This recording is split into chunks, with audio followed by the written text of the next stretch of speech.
Hey YouTube, Joeboy here. So, the official translation of One Piece chapter 986 is out. We do the video, we talk about the fan translation, we compare it to the official translation, we talk about any differences, anything at all, and then we round up the video with comments from you guys. Honestly, this week, the official translation completely blew the fan translation out of the water. Not for only the fact that there were things that were miscommunicated, important things, but just in the general flow and feel and impact of the chapter. We'll start off here because I said something dumb. This isn't really a huge difference between the fan and official translation, but I just want this clarified. The sound effect in this panel was Kinemon placing the hat on Kandro, very similar to what Luffy did to Katakuri and Whole Cake Island. This was a pretty obvious thing that I glossed over. After this, however, is a much more important difference. Kinemon meets Izo and he says this is a good place to take a last stand, wouldn't you agree? And Izo says, I have escaped from much worse. So Izo is basically saying, I'm not expecting to die here. In the official translation, Kinemon says, so this is where you've chosen to make your last stand. And Izo said, I've missed too many chances for a glorious and meaningful death. The meanings here really couldn't be any more opposite. And I think that the translation here absolutely affects your expectation of what is about to occur. It also adds a lot more emotional weight to it. The fan translation sort of implied that Izo had hope that he would survive. The official basically says, we're going on a suicide mission. For me, the official makes a lot more sense. Sanachi, as was used at the end of this chapter, it's a cry of bravery, saying it implies that you are doing something suicidal. Throw away your lives. It's something that is said by those who are expendable, that expect to die. Another example of the exact opposite impression was in the fan translation we panned to the samurai and the Oniwa Banshu choosing Kaido. And then it goes to some of the members of the Oniwa Banshu, and in the fan translation they said, oh, as though they were surprised by Fukurokaju's decision. But in the official translation, instead of saying, oh, they say, woo, as in expressing relief. They are glad that Fukurokaju made this decision. They weren't certain that he would. So yeah, in the first reaction, my impression is that Oda was telegraphing the members of the Oniwa Banshu eventually, through some way or another, some circumstance, eventually siding with the Alliance. This gives the exact opposite impression, and this is more in line with what I was thinking from the chapter before. Essentially, the way that Orochi constructed his hierarchy, I mean, he went away with anybody who would be considered loyal. Because anybody loyal probably would have sided with the Kozuki from the very start. The good samurai are mostly dead. And even further than this, they never really cared about Orochi all that much to begin with, since they repeatedly found every opportunity to mock him to themselves. So this isn't to say that they could not eventually side with the Alliance, but the circumstances which would allow for that have changed. Essentially, based on the impression that I get, is that the Oniwa Banshu and these samurai will choose whichever side that they think is going to win. They are loyal only to themselves. And I'm going to be honest, I don't even know if I want people like that on my side. I hope that these characters get defeated soundly. And in fact, they may have already reached the point of no return. Everything that they've done over the course of 20 years. And then on top of that, siding with Kaido, who intends to kill the rest of the people in the Flower Capital. They are traitors to Wano. They better side with Kaido and they better hope that he wins, because any other situation does not look good. And so the last difference that we want to talk about, this one's actually really baffling. I don't know why they decided to do this, but on the very last panel, the samurai are attacking Kaido, and then there's this flashback to Odin, and in the fan translation it says this, Odin, never come to Wano again. And then Kaido says, Odin. I really assumed at the time that this was translated wrong, and that seems to be the case. When exactly would it have made sense for Kaido to tell Odin to never come back to Wano again? The official translation clarifies this by removing Odin from that original quote. So this wasn't something Kaido said, this was something that Odin said to Kaido.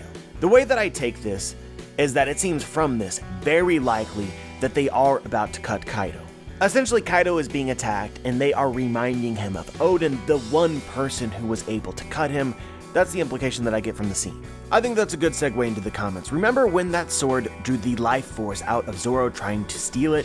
What if that stuff that they were saying towards the end, just before they slashed, was them mentally preparing themselves to give up their life force into their blades in hopes it would be enough of a power boost to kill Kaido? Because I reread the official translation today, and their thoughts before the attack on Kaido feel like some sort of mental chant. There's no way that they would foolishly believe all of their collective attacks would be enough for Kaido after all they've been through.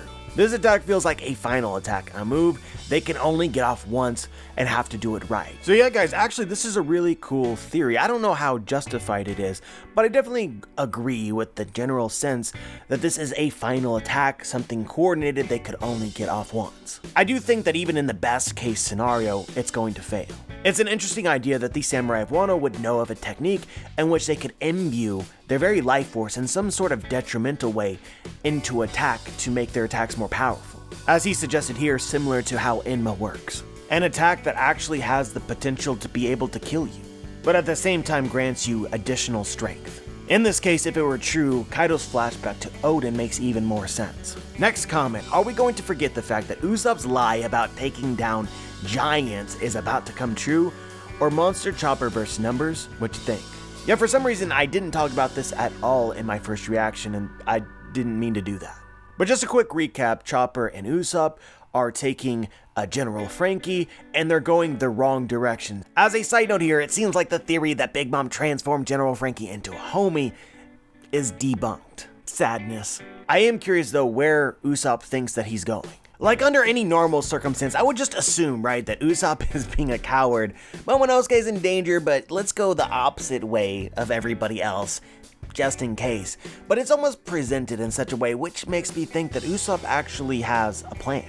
What that could be, I have no idea. I mean, the samurai are already coming from the back, and everyone else came from the front, so where are you going?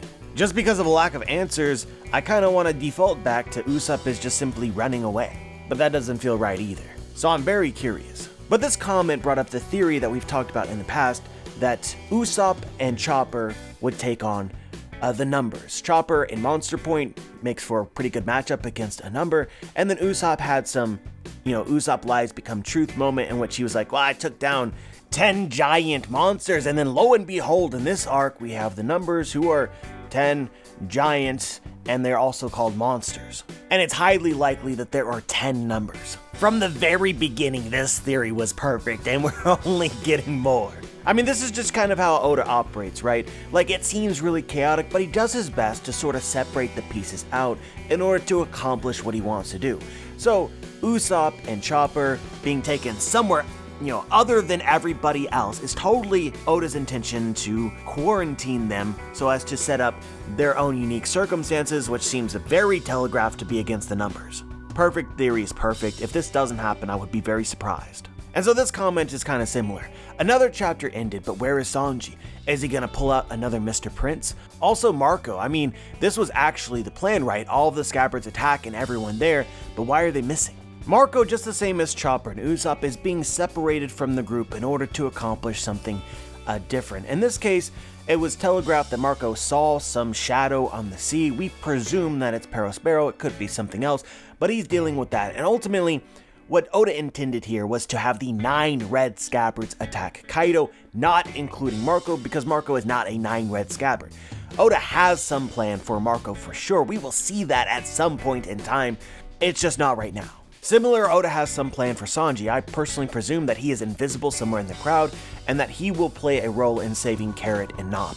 But just to go down the list of characters that are currently present and what they might do, where Oda seems to be leaning, we'll just do it this way. It appears as though Yamato and Luffy are going to end up fighting the Flying Six members, who, if you recall, are all going after Yamato. But also do not be surprised if Oda jukes you out. One thing that nobody knows right now, or none of their enemies know, is that within this crowd, there are a lot of allied samurai to possibly get in the way that they are totally not expecting. And this includes members of the Straw Hat crew. I'm kind of reminded of Luffy in Marineford as he went to go rescue Ace, and he fought some people, and then he encountered enemies that he didn't really want to fight, and other people took them on instead. For instance, Luffy encountered Mihawk, but ultimately Vista stepped in so that Luffy could continue forward.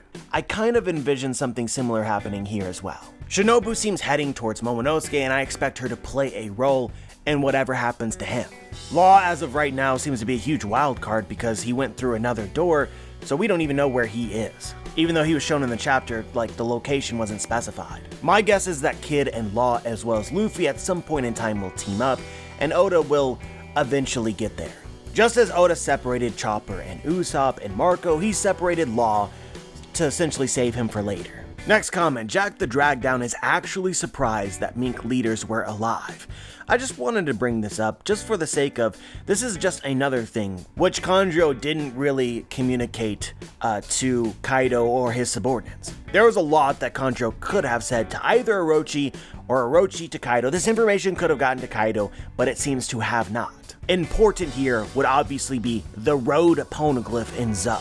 I'm still curious about that. As well, I believe Kaido would be far more interested in Momonosuke if he knew of Momonosuke's power which he demonstrated in Zou. That's another thing that I don't think that Kanjuro said, which might make an appearance again in this arc, much to the surprise of Kaido. Next comment, Kaido's son denounced him as the father, and Oden's son refused to denounce him as the father, all in the same chapter. Momo Respect. This is the kind of thing that I love about One Piece that lets you know that Oda still cares. 20 years into it, he's still putting forward great effort. This is a level of thought put into a chapter that I don't think is common. It's beautiful and poetic. And this comment is similar. Ace's execution at Marineford, not acknowledging his father Gold Roger. Momonosuke's execution, acknowledging his father and his name. I want you to understand that this is intentional. This is another example of the parallels pre and post time skip, how Oda takes an idea that he used in the pre-time skip, uses it again, but twists it significantly so that it holds different meaning. It's the very same theme approached from the opposite direction in the same way. The whole thing with Ace was that he didn't consider Roger to be his father. Whitebeard was his father. Ultimately, it was Ace's name which led to his death, a name that he never wanted nor accepted. In this case, Momonosuke is also being executed for his name, but he refuses to disown his name. And here's the last comment. Interesting how every scabbard yelled snatch, forget your identity and logic, while at the same time Momonosuke yelling out loud his identity, as Momonosuke, Kozuki, heir to Wano. Have we made it clear enough yet that Oda is a genius? Going all the way back to earlier in Wano, this is why Kiku was mad at Momonosuke for yelling snatch. His name is his duty. Their duty is to sacrifice themselves, their names, for him. Honestly, Momonosuke learns and embraces this concept in full. He would have done so a lot earlier than his father, Oden. Oden abandoned his name, his responsibility, and his duty to leave Wano and pursue his own interests. There's something thematically significant here. But yeah, guys, obviously this was an incredible chapter. We're not even talking about the death flags. I'm surprised I didn't get as many comments about that. So I won't be breaking it down here, but I do see a lot more potential that a scabbard dies than ever before. I think that there is a legit argument for every single one of these scabbards having the potential to die. If not in the next couple chapters, eventually. Least likely out of all of them, I think, in my mind at least, is Kiku. Most likely probably being Izo or Kinemon. I am legitimately nervous. But yeah, guys, that's pretty much all I had to say today. As always, I'm curious as to what you guys think. Whether I missed anything, let me know. Like the video if you liked the video, dislike the video if you disliked the video, subscribe if you want to be notified for my future content, and as always, guys, have a wonderful day.